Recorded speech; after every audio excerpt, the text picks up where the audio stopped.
রূপন্ধর আপনার কাছে এখানে জানতে চাইব জ্যোতিষশাস্ত্র কি বলছে আসলে 2025 সাল ওভারঅল যদি বলি ছোট্ট করে বাংলাদেশ কেমন যাবে বাংলাদেশের জন্য? দেখুন, আমার প্রত্যাশা 2025 সন বাংলাদেশ যেন ভালোভাবে অতিক্রম করতে পারে এবং বাংলাদেশের যেন ভালো হয়, এটা আমার ব্যক্তিগত একটা প্রত্যাশা বাংলাদেশি নাগরিক হিসেবে।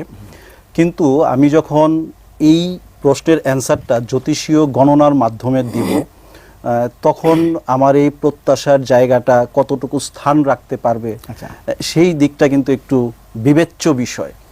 যেমন 2025 সনে যে 4টি গ্রহ একটু সময় নিয়ে রাশি পরিবর্তন করে থাকে, ঠিক ওই 4টি গ্রহ কিন্তু রাশি পরিবর্তন করতে যাচ্ছে।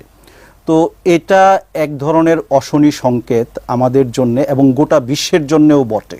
আচ্ছা, পাশাপাশি বৃহস্পতি গ্রহটি আগামী 8 বছরের জন্য কিন্তু অতিচারী হয়ে যাচ্ছে। বৃহস্পতি গ্রহটি সাধারণত 1 বছর অন্তর অন্তর একটি রাশি পরিবর্তন করে থাকে, সেই গ্রহটি অতিচারী হয়ে যাচ্ছে। যেমন 2020 সনেও কিন্তু বৃহস্পতি অতিচারী হয়ে গিয়েছিল, তখন আমরা দেখেছি করোনা মহামারী থেকে নিয়ে গোটা বিশ্বে এক ধরনের চাঞ্চল্যকর পরিবেশ কিন্তু বিরাজ করেছে, একটা অস্থিরতা ছিল মানুষের মধ্যে।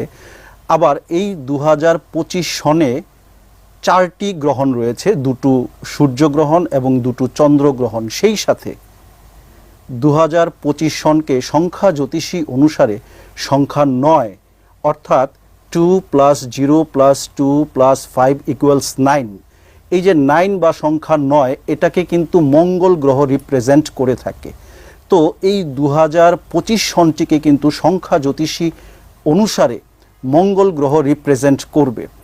দেখুন, মঙ্গল কোন বিষয়গুলোকে রিপ্রেজেন্ট করে থাকে? মঙ্গল আমাদের শরীরের যে রক্ত, এটাকে রিপ্রেজেন্ট করে থাকে, উগ্রতা এটাকে রিপ্রেজেন্ট করে থাকে, ভূমি, মাটি, সেনা, পুলিশ, র্যাব, রক্তপাত, এগুলোকে কিন্তু মঙ্গল রিপ্রেজেন্ট করে থাকে। আচ্ছা, তো সেই দৃষ্টিকোণ থেকে 2025 সনটা খুব একটা ভালো কাটবে একজন জ্যোতিষী হিসেবে সেটা আমি বলতে পারছি না, আমার গণনায় তেমনটি আসছে না। তবে ব্যক্তি পর্যায়ে অনেকের ভালো হবে। আচ্ছা, ব্যক্তি পর্যায়ে অনেক, বাংলাদেশের জন্য খুব ভালো। আমার একটা আশঙ্কার কথা বললেন, একটু আমিও ভয় পেয়ে গেছি। এখানে আমি একটু রূপন্ধর আপনার কাছে আসতে চাই। বাংলাদেশে এখন যদি মানে আমি জানি উত্তরটা দিতেই হবে এমন কিছু না, কিন্তু বাংলাদেশে যদি যে কারোর কাছে প্রশ্নটা করি আপনার কাছে, আমার মনে হয় যদি বলি যে ফোনে প্রশ্ন করেন, তাহলে সবাই মনে একটা প্রশ্ন অনেক বেশি আসবে, সেটা হচ্ছে বাংলাদেশের আগামী নির্বাচন কবে হবে, বলতে পারবেন?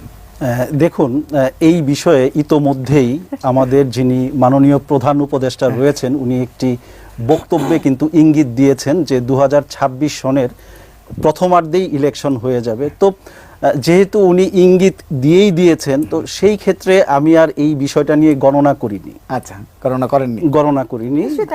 যেহেতু উনি এটা বলে দিয়েছেন, তাই এটা আমি গণনা করিনি বা গণনা করার প্রয়োজন মনে করিনি। সবাই মনে করছে যে বছরখানেক পরে হয়তো নির্বাচন হবে। আচ্ছা, হওয়া উচিত। আমি একটু আপনি নির্বাচনের তারিখ, সুনির্দিষ্ট তারিখ না বলেন, কিন্তু রাজনীতি কেমন যাবে 2025 সালে? দেখুন, রাজনৈতিক অঙ্গনে কিন্তু এক ধরনের অস্থিরতা থাকবে। যেমনটি আমি বলছিলাম যে 4টি স্লো মোশন গ্রহ রাশি পরিবর্তন করতে যাচ্ছে। যেমন 29শে মার্চ দিবাগত রাত্রে, অর্থাৎ 30শে মার্চের শুরুতেই কিন্তু শনি কুম্ভ রাশি থেকে মীন রাশিতে আসবে। তো শনি যখন মীন রাশিতে আসবে, তখন কিন্তু আমাদের দেশে রাজনৈতিক অস্থিতিশীল পরিবেশ বিরাজ করবে।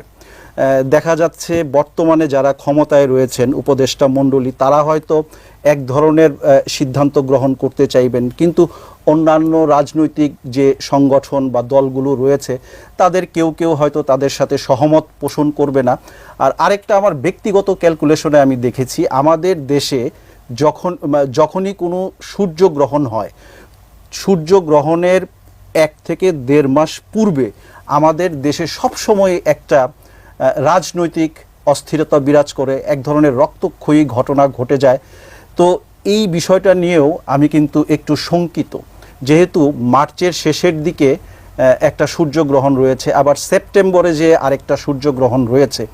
তো এই সময়গুলোতে কিন্তু আমাদের দেশে রাজনৈতিক অস্থিরতা বিরাজ করবে এবং সেই সাথে প্রতিবেশী যে দেশগুলো রয়েছে তাদের সাথেও কিন্তু আমাদের এক ধরনের অস্থিতিশীল পরিবেশ থাকবে। যেমনটি আমি 2023-2022 সনে বলেছিলাম যে আমাদের দক্ষিণে প্রোটেকশন বৃদ্ধি করা প্রয়োজন, এবং মিয়ানমার থেকে যখন আমাদের দেশে মর্টার শেল আসলো তখনও আমি বলেছি যে এই দক্ষিণে কিন্তু আমাদের প্রোটেকশন বৃদ্ধি করা প্রয়োজন। আপনারা রেকর্ড খুঁজলে পেয়ে যাবেন, এই রেকর্ডগুলো আছে, আমার নিজস্ব ফেসবুকেও আছে। তো এই দক্ষিণটা নিয়ে কিন্তু আমাদেরকে বেশি চিন্তায় রাখবে, এবং এই দক্ষিণ সাইডে আমাদেরকে আরও বেশি প্রোটেকশন বৃদ্ধি করতে হবে। এবং সরকার এবং বর্তমান যিনি সেনা প্রধান রয়েছেন, আমি ওনাদেরকে বিনীত অনুরোধ করব একজন বাংলাদেশি হিসেবে, একজন বাংলাদেশি জ্যোতিষ হিসেবে, ওনারা যেন ওই দিকে একটু বেশি সচেতনতা অবলম্বন করেন। শুধু শুধু ভয় ধরে দিচ্ছেন, মানে এটার ভালো খবরও নিশ্চয়ই আছে। আমি ভালো খবর কোথায় আছে একটু পরে আপনার কাছে জানতে চাই। আমি আপার কাছে আমারও ভয় পাচ্ছি। আপার কাছে শুনে